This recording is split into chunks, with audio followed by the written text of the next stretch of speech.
அண்மையில் சிறைச்சாலைகளில் ஏற்பட்ட அசாதாரண சூழல் ஏனைய சிறைச்சாலைகளுக்கும் செல்லும் பரவும் ஒரு துப்பாக்கி நிலை ஒன்று ஏற்பட்டிருக்கின்றது.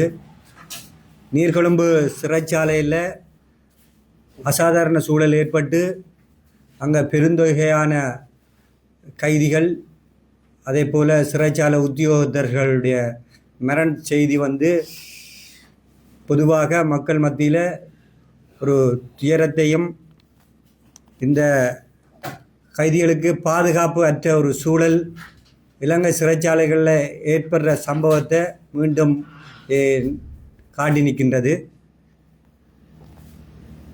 நேற்று மெகசின் சிறைச்சாலையில் பதட்டமான சூழல் நிலவுவதாக நாங்கள் இன்று ஊடகங்களுக்கு ஊடாக அறிந்திருக்கிறோம். அதே நேரத்தில் எங்களுடைய தமிழ் அரசியல் கைதிகளுடைய குடும்ப உறவினர்கள் இந்த சிறைகளில் இருக்கின்ற எங்களுடைய உறவுகளை எண்ணி மிகவும் துயரத்தோட பரிதாபமான நிலையில் இந்த சம்பவத்தினூடாக அவர்களுக்கு ஏற்பட்டிருக்கின்றது. எங்களுடைய தமிழ் அரசியல் கைதிகள் 31 வருடங்களாக சிறை வைக்கப்பட்டிருக்கிறார்கள். அதில் குறிப்பாக மெகசின் சிறைச்சாலையில் 4 தமிழ் அரசியல் கைதிகளும், வெலிக்கடை சிறைச்சாலையில் 3 பேரும், கண்டி போகம்புரையில் 2 பேரும், அம்மாந்தோட்ட அவங்க தங்கல்ல பகுதியில் உள்ள அங்குலஸ் பலஸ் சிறைச்சாலையில் ஒருவருமாக இவ்வாறாக தடுத்து வைக்கப்பட்டிருக்கிறார்கள். இதில் தற்போது ஒரு பாதுகாப்பு அற்ற சூழல் நிலவுவதாக உறவுகளால் எங்களுக்கு தெரியப்படுத்தப்பட்டிருக்கிறது. இந்த நேற்று ஏற்பட்ட மெகசின் சிறைச்சாலையுடைய பதட்டம், அங்கே எங்களுடைய தமிழ் அரசியல் கைதிகள் 4 பேர் 31 ஆண்டுகளாக தடுத்து வைக்கப்பட்டிருக்கின்றவர்கள் அந்த பகுதியில் இருக்கிறார்கள். ஏற்கனவே அவர்கள் நோய்வாய்ப்பட்ட நிலையிலே காணப்படுபவர்கள். இவ்வாறான பாதுகாப்பற்ற சூழல் அவருடைய உயிருக்கு அச்சுறுத்தலை ஏற்படுத்துவதாக இருக்கின்றது. எனவே தமிழ் அரசியல் கைதிகளுடைய பாதுகாப்பை இந்த அரசு உறுதிப்படுத்தப்பட வேண்டும். அதே நேரத்தில் ஆனந்த சுதாகரனுடைய உயிருக்கு அச்சுறுத்தல் ஏற்பட்டதாக அங்கே பாதுகாப்பு இல்லை என்பது தொடர்பாக ஆனந்த சுதாகரனுடைய தாயார் 2 வாரங்களுக்கு முன்னர் சிறைச்சாலையுடைய தலைமை அலுவலகத்துக்கு சென்று முறைப்பாடு செய்திருந்தார்.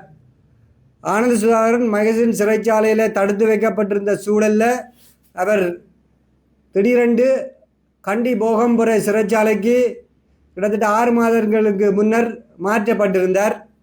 ஆனால் அங்கே அவருக்குரிய பாதுகாப்பு இல்லாத ஒரு சூழல் அங்கே நிலவுவதாக தொடர்ச்சியாக அவருடைய தாயார் எங்களுக்கு முறைப்பாடு செய்திருந்தார். அது அதிகரித்த வண்ணம் இலங்கை சிறைச்சாலையினுடைய தலைமைச் செயலகத்துக்கு சென்று முறைப்பாடு செய்திருந்தார். எனவே இவ்வாறான சூழல் தொடர்ந்தும் தற்போது ஏற்பட்டுள்ள இந்த அசாதாரண சூழலால் எங்களுடைய தமிழ் அரசியல் கைதிகளுக்கு ஒரு உயிர் அச்சுறுத்தல் ஒன்று ஏற்பட்டிருக்கிறது. எனவே இந்த விடயத்தை கருத்தில் கொண்டு இந்த அரசு தமிழ் அரசியல் கைதிகளுடைய பாதுகாப்பை உறுதிப்படுத்தி அவர்களை விரைவாக விடுதலை செய்கிறதுக்குரிய நடவடிக்கை எடுக்கணும் என்று சொல்லி நாங்கள் இந்த நேரத்தில் வேண்டி நிற்கின்றோம். அதே போல் சிறைச்சாலையில் ஏற்பட்ட அசாதாரண சூழல் சம்பந்தமாக அங்கிருந்து மாற்றப்பட்ட கைதிகள் ஏனைய சிறைச்சாலைகளுக்கு கொண்டு செல்லப்பட்டு அவர்கள் சித்திரவதைக்கு உட்படுத்தப்படுவதாக அங்கிருந்து கிடைக்கும் தகவல்கள் எங்களுக்கு தெரியப்படுத்தப்பட்டிருக்கு. இது உடனடியாக இந்த சிறை நிர்வாகம் நிறுத்தப்பட வேண்டும். ஏனென்றால் கடந்த காலங்களில் இவ்வாறு தமிழ் அரசியல் கைதிகளுக்கு உயிர் அச்சுறுத்தல் நேர்ந்த சம்பவம் இந்த இலங்கை தீவில் பதிவு செய்யப்பட்டிருக்கிறது. கடந்த காலத்தில் வவுனியாவில் இப்படி ஒரு சம்பவம் அசாதாரண சூழல் ஒன்று ஏற்படுத்தப்பட்டிருந்தது. அந்த நேரத்தில் அங்கிருந்த முழு கைதிகளும் அனுராதபுரம் சிறைச்சாலைக்கு மாற்றப்பட்டிருந்தார்கள். அதில் குறிப்பாக தமிழ் அரசியல் கைதிகள் 2 டில்ருட்சன் நிமலரூபன் இந்த சிறைச்சாலையினுடைய அதிகாரிகளால் அடித்து சாகடிக்கப்பட்டிருந்தார்கள். எனவே இதே போல் ஒரு சூழல் இப்பொழுது ஏனைய கைதிகளுக்கு இந்த ஏற்படுத்தப்பட்டிருக்குது. சிறைச்சாலையினுடைய தலைமை அலுவலகத்தில் கைதிகளும் மனிதர்களே என்று ஒரு வாசகம் பொறிக்கப்பட்டிருக்கிறது. ஆனால் சிறைக்குள்ள அவர்கள் மனிதர்களாக கூட அவர்களை கையாள இல்லை என்பதனை இந்த சம்பவங்கள் தொடர்ந்து காட்டி நிற்கின்றது. எனவே இந்த விடயத்தில் கைதிகள் விடயத்தில் இந்த அரசில் கடந்த அரசும் பாராமுகமாகத்தான் பார்க்கப்பட்டு வருகின்றது. இந்த அசாதாரண சூழல் நிலவுவதற்கு காரணங்கள் ஒன்று, இலங்கை சிறைச்சாலையில் 12,000 பேர் தான் தடுத்து வைக்கப்பட்டிருக்கக்கூடிய இடவசதி இருக்குது. ஆனால் அங்கே 30,000க்கு மேற்பட்ட கைதிகள் தடுத்து வைக்கப்பட்டிருக்கிறார்கள். ஆகவே இதால் ஒரு இட நெருக்கடி ஒன்று ஏற்பட்டு கொண்டிருக்கிறது தொடர்ந்து. இது கைதிகளுடைய இவ்வாறான சம்பவத்துக்கு இது ஒரு காரணமாகவும் இருக்கிறது. அதே நேரத்தில் பஸ் பாவிக்கிறதாக குற்றம் சாட்டப்பட்டு அல்லது சந்தேகிக்கப்படுற கைதிகள் நாளாந்த நீதிமன்றத்துக்கூடாக தடுத்து வைக்கப்படுற சம்பவம் நடந்து கொண்டிருக்கிறது. ஆனால் சாதாரண குற்றச்சாட்டுகளில் செல்லுகின்ற அந்த கைதிகள் அங்கே உள்ளே போயிட்டு வெளியில் வரைக்க அவர்கள் ஒரு பெரும் குற்றச்சாட்டை வெளியில் ஒரு அதாவது போதை வஸ்து சாதாரணமாக பாவிக்கிறதாக உள்ளே சென்றவர்கள் மீண்டும் வெளியிலே வந்து அவர்கள் ஒரு வியாபாரியாக மாறுற ஒரு சம்பவம் அங்கே நிகழ்கிறதுக்கு காரணம் அங்கே அங்கே போதை வஸ்து பாவிக்கிறதுக்கு ஒரு சிறந்த வசதியான இடமாகத்தான் இந்த சிறைச்சாலைகள் இருக்கின்றது. இதற்கு காரணம் இந்த சிறைச்சாலையுடைய உத்தியோகத்தர்களும் ஒரு காரணமாக இருக்கிறார்கள்.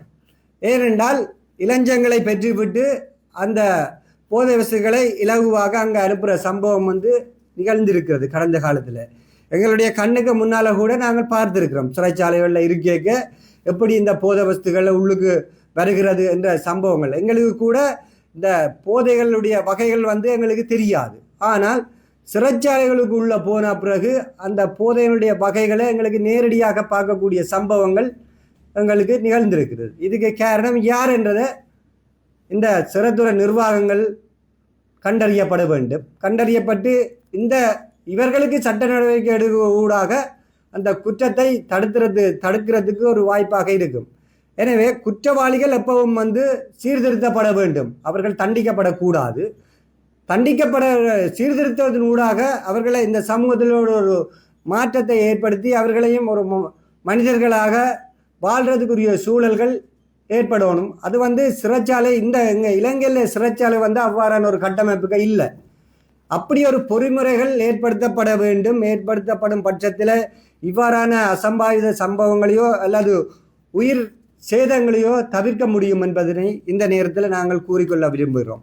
நாங்கள் தமிழ் அரசியல் கைதிகளுடைய விடுதலைக்காக செயற்படுறவர்களாக இருந்தாலும் நாங்கள் மனிதத்தை நேசிக்கிற நாங்கள், இவ்வாறு ஒரு உயிரை நேசிக்கிற நாங்கள். எனவே இந்த சிறைச்சாலைகளுக்குள்ள 4 சிவர்களுக்குள்ள எந்த கைதிகளாக இருந்தாலும் துன்புறுத்தப்படுவதையோ அல்லது உயிரை அச்சுறுத்தலை ஏற்படுத்துறதையோ நாங்கள் ஏற்றுக்கொள்ள போவதும் இல்லை, விரும்புவதும் இல்லை.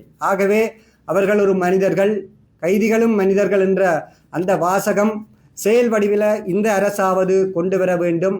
இந்த உயிரிழப்பினை ஏற்படுத்தப்பட்ட இந்த சம்பவத்துக்கு வழமை போல விசாரணைகளை நடத்தி மூடி மறைக்காமல், சாதாரணமாக கலவரங்கள் ஏற்படுத்தப்பட்டு அதில் கைதிகள் இருந்ததாக கணக்கு காட்டாமல் உண்மையான விரிவான விசாரணைகளை நடத்தி பாதிக்கப்பட்ட தரப்புகளுக்கு நீதியை பெற்றுக் கொடுக்கிறதுக்கு இந்த அரசு நடவடிக்கை எடுக்கப்பட வேண்டும். அதே நேரத்தில் நீண்ட காலமாக கொடிய துன்பத்தை அனுபவித்து கொண்டிருக்கிற எங்களுடைய தமிழ் அரசியல் கைதிகள் இந்த சம்பவத்திலிருந்து விடுபடுறதுக்காக உடனடியாக அவர்கள் விடுதலை செய்யப்பட வேண்டும்.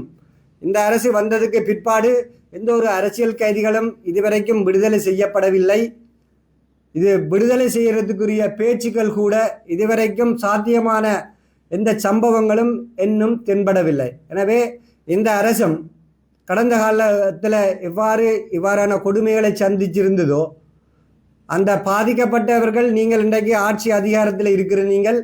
எனவே இந்த பாதிக்கப்பட்ட தமிழ் மக்களுடைய விடுதலையினுடைய பேரில் இருக்கின்ற தமிழ் அரசியல் கைதிகளுக்கு நிரந்தர தீர்வாக அவர்களுக்கு விடுதலைக்கான செய்திகளை விரைவாக எங்களுடைய காதுகளுக்கு கேட்க செய்யணும். அவர்களை விடுகிறதுக்கு நடவடிக்கை எடுக்கணும் என்று நாங்கள் வேண்டி நிற்கிறோம். நன்றி.